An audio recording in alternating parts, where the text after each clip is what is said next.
Yo, fancy community, welcome to Proper Things, the FPL show brought to you by the TTFSL.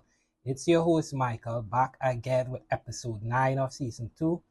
And what a week of football we had. We saw a game that brought a lot of talking points, whether you were from the red side of London with Arsenal or you're from the sky blue side of Manchester with the City boys like myself. A 2-2 draw with honours shared. A lot of talking points on who the ref sided with, were the calls justified, etc., etc.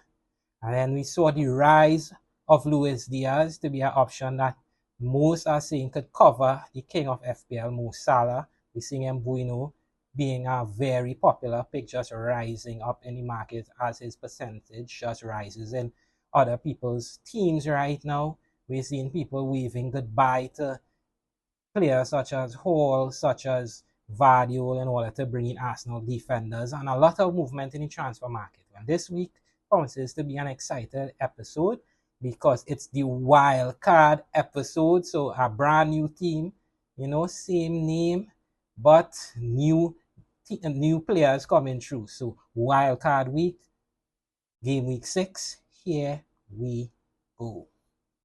So before we reveal the wildcard team, we must take a look back on how the final boss did in game week 5. And while it was a small green arrow, there was a lot of room for improvement and some points left on the board, as they say. You could clearly see in the final result, when the final shaping of game week 5, we ended up in a 4-3-3 formation. Henderson finally returned on his promise of big returns this season with a 9-pointer. Outside of Konza's 9, there wasn't much to see in defense, with 2 from Robinson and sneak eyes from Hall and Vardy. Rogers finally returned as well with a massive 10-pointer, walking away with 3 bonuses after the correction late on Sunday. Salah with a dozen, and Eze again just missing chance after chance and dodging points, blanking with the 3 points. Pedro was a sub that stung a lot of bench jam for owners, 1 point for me. Watkins came into the team squad, could only manage the goal, though no bonuses for a 6-pointer, and Erling Haaland just continued to do Erling Haaland things with a 9-pointer.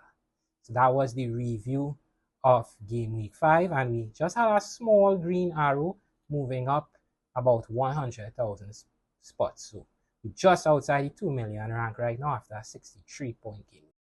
And as promised, there is a Wildcard 6 already active. But before we get into the new team, the Wildcard team, just a quick refresher on why I've decided to Wildcard. Firstly, in the keeping position, Henderson finally returned a 9-pointer, but it was not enough to save his position as his form and Crystal Palace's defensive form has been erratic. A lot of goals being conceded.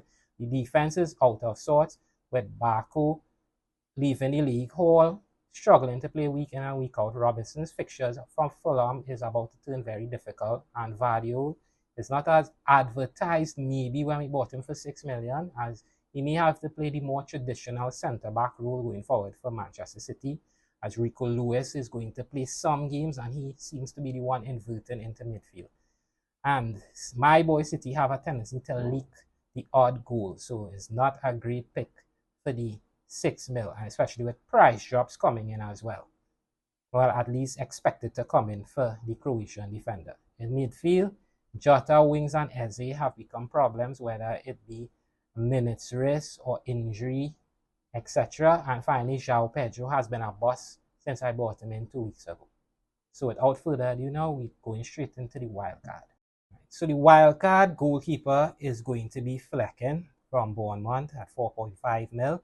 I know a lot of people are wondering, why is Ryan not the keeper I'm going with? And it's simple, and I'll explain that a little later. But at the 4.5 million mark, I think Flecken is the best goalkeeper there is to play with his fixtures going forward. And I think Brentford could prove to be shrewd when it comes to conceding goals. And Flecken does have the odd 3 saves in him to get that extra point. In defense, Konza retains his spot, as I think he's one of the best $4.5 million defenders in the game. He popped up with the goal already in game week 5, so he retains his spot. And then the 4 new faces. Gabriel is probably going to be in and locked in a lot of teams going forward. Goals against Tottenham, and then of course my boy City at the weekend, playing for the best defense in England, scoring the goals from corners. I mean, there's nothing much to say about Gabriel. He's going to be locked in before the, well, price rise that is practically guaranteed at this point. Trent Alexander-Arnold joins him as well. I think that Trent could prove to be one of the, well, bargain picks versus Wolves, as to me now he's not just a 7 million defender, he's a midfielder who can get clean sheets, and I think 7 million is going to prove to be a bargain. And the two guys joining Konza, Trent and Gabriel are Mykolenko at 4.3 and Sepp van der Berg at 4. We're seeing Sepp getting minutes for Brentford at the 4 million price point. I think Brentford has a great fixture list coming up, and if Sepp can get into that Brentford starting lineup, he could be a shrewd buy at 4 million. And Mykolenko at 4.3. Everton is going to strike form at some point with Brantwaite's return on the horizon. I think that they could get some clean sheets. You know, Mykolenko has the odd attacking return in him, and at 4.3 currently, I think he's one of the best value buys in the entire FPL when it comes to defenders. So those 5 will be my defense. Of course, Konza, Gabriel, and Trent are going to play the majority of the games, and we'll have Mykolenko and Sepp to rotate, and luckily for us, those two rotate nicely with each other, so you'll always have one that has a favorable matchup. And now for the 5 midfielders and 3 attackers, well, I just call them the 8 offensive players.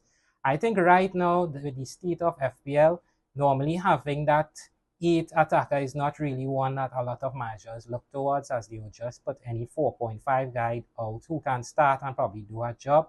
I think this season, it's worth spending the extra to get Morgan Rogers as your 8 attacker, or maybe like another 4.5 million like Dibbling.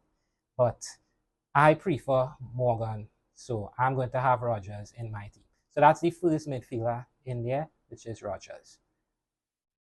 Secondly, I am unfortunately having to ditch the FPL king in Mo Salah in order to fit the rest of my team in. And the guy that I'm hoping that can help cover is Luis Diaz, as I do think it's important to have a part of that Liverpool offense.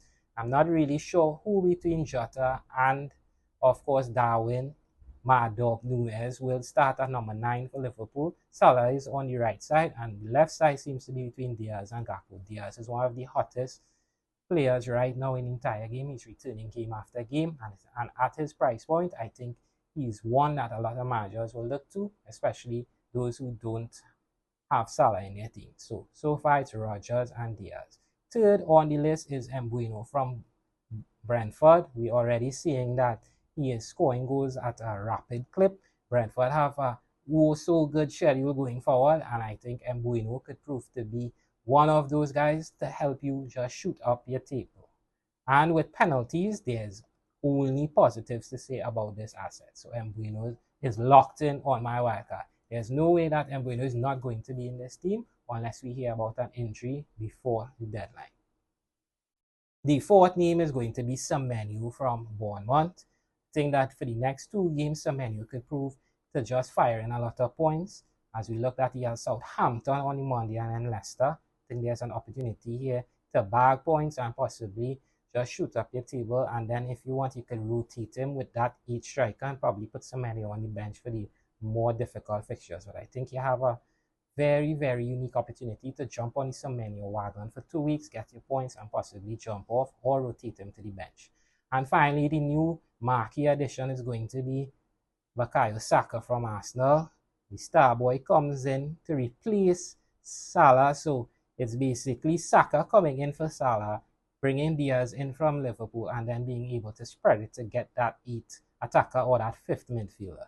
So that's how we are utilizing the Salah budget. And what more can I say about Arsenal's next 3 games? They seem to be 3 of the best games you could possibly have. Saka is the main man in Arsenal, and you'll definitely want to have him for the next 3 games, especially with Odegaard not being there. He should be on penalty. So it's smooth sailing there for Bukayo Saka once you have him. And finally, the 3 attackers, and to no one's surprise, Erling Haaland makes the cut. I mean, 10 goals, 5 games, points galore, bonus points galore. Nothing much more to say about Erling. You just have him set and forget, and talk down there would be Erling.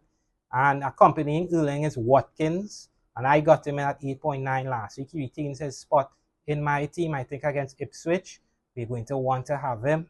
I know there's a lot of talk about Durant eating and we have his minutes, but I can't seem to find the feeling that if I cut Watkins ahead of that game against Ipswich, I'm going to be in a very bad mood after. So he retains his spot, and accompanying those two is Chris Wood from Nottingham Forest. We had a big piece of information showing that Chris Wood now is on penalties for Forest. I think that is a piece of information that we didn't have this past off season with the form that he is in the Premier League. That's 3 goals so far in 5 games at his price point. I think he's a hit, and he's finally in my team. And now back to that Raya conversation, that not having Raya for the 5.5 million. I mean, it's not a matter about the price point, as it's just an extra million to get him in. But I think that I will want a third Arsenal asset, but I'm not sure if I want a defender or I would want Kai Havertz. And the thing about Kai Havertz is that while I would want to see what goes on in Gameweek 6, I think I have Watkins that is going to match Arsenal's striker. If Kai Havertz is the forward for Arsenal going forward, because we know that the Martin Odegaard injury has caused Arteta to shift things a little, then I would want Havertz once he strikes, and he will come straight in for Watkins. But if I already have Raya, making that move is impossible. If Kai Havertz is playing in the midfield, I will move away from, well, I'll move him away from my thoughts, and I'll look to bring in Arsenal defenders. I think the ship will have sailed on bringing in Raya. So it would be Watkins out for another striker, such as maybe a Jackson, or maybe and João Pedro returns to form or something, and I will move probably Mekalenko or even Konza to Saliba. So that will incorporate my 3 Arsenal assets. But if I have Raya again, I wouldn't be able to do that. I do want to have Havertz. That is the goal going forward. But like I said before, I need to see that he plays that number 9 position. So that's the reason for omitting probably the best keeper in the world on form right now. So I know a lot of questions were going to come in on that, and that's the answer there. So that is the wildcard team.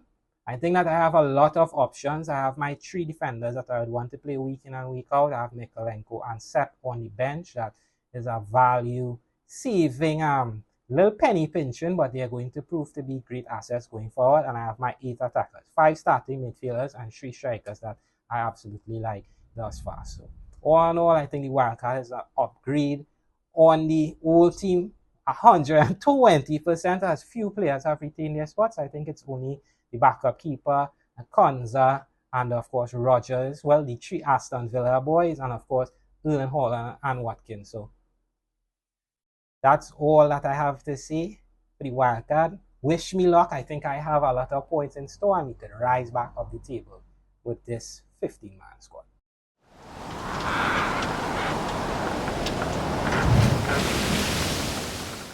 And now we have one more piece of business to conclude. I know a lot of managers have a dilemma on who to put the armband on, but have no fear, Captaincy Corner is here. And last week we practically knocked it out the park with the captaincies, you know, all the assets returned, the cheeky ball playing theirs, especially going monstrous with a 16-pointer. So hopefully we could repeat the feat this game. The number 1 position, I mean, it's no surprise, City, first game of the game week versus Newcastle. So you get in the 7:30 kickoff. It's going to be Erling Haaland, number 1 captain, 10 goals in 5 games. I know a lot of managers who have him are just going to flock there. It's a safe option, nothing to see here. In the number 2 position, I am going to put Salah/Diaz. I think Salah is the better captain if you own both. But if you don't own Salah, I think Diaz will fall into this spot. So if you own Salah and Diaz, I think Salah is the better captaincy pick. But with the fixture versus Wolves, I think there is going to be goals for Liverpool, and the attackers are going to be involved. So Salah/Diaz comes in at number 2. In number 3 position, it's going to be Bukayo Saka. game against Leicester, I think there is opportunity here for Saka to run up the points, run up the numbers for Arsenal to get right after, winning 3 and drawing 2 in the first 5. I think they're going to be looking for a big victory versus the newly promoted Foxes. Bukayo Saka, look out for the haul. He comes in at number 3. He's just not better than the Erling Haaland or the Liverpool duo right now. The number 4 position, it's Mbeumo. And I'm putting him here because West Ham looked like hot poo last game week. They didn't seem to be getting anything right. We know Mbeumo is in form. Brentford are looking to put the pain on their London rivals, and Mbeumo is their talisman. So he comes in at number 4. And the cheeky ball play is a player who is worth every copper, I would say, every 9 mil of his coppers. And that's Ollie Watkins versus Ipswich. I know that a lot of managers won't have Watkins, and those who have him will just captain Haaland or the Liverpool assets, or maybe a Saka. But I think Watkins could prove to be a shrewd, cheeky ball captaincy pick this week against the newly promoted Ipswich team. And that concludes Captaincy Corner for Gameweek 6. And that brings us to the end of episode 9. But we have just a few pieces of business to conduct. Firstly, I know that the Manager of the Month race is heating up in the ttfplproleague right now. A lot of managers just jockeying for position, hoping to get that coveted September Manager of the Month. And of course, the Manager of the Month will be getting a ticket to Lights Out. And if you win the Manager of the Month, of course, you're going to be partying it up. But it could only be one winner. So just to make sure that you're in the party, you could contact David Lazama, aka Froggy, and I'm sure you're going to see the little details here. Friday, October 11th. So make sure you get in contact with the man and secure your ticket, because this one is a can't miss event. Almost sold out too. So as soon as you see the video, make sure you call him up and secure your position, secure your spot in Lights Out. And next, I know a lot of talk going on in the group chat, loving the banter. I know you all check out Ezra's post on the different leagues and who doing well, who not doing well. I know a lot of call outs and stuff. So thanks to everyone that signed up and taking part in the various competitions. And well, that is all we have for you this week. So if you like the episode, if you like the picks, if you're liking me just talking to you every week, you could go down in the comments. I want to hear all your thoughts. And while you're there, you could like the video, subscribe to the channel. We come in each and every week. Call up David Lazama. Make sure you get your ticket for Lights Out. And to do proper things in all walks of life. I wish you all the best this upcoming game week. And to all my wildcarders, we inside. We outside too, like a welcome mat. So we gain them points. See you all next week.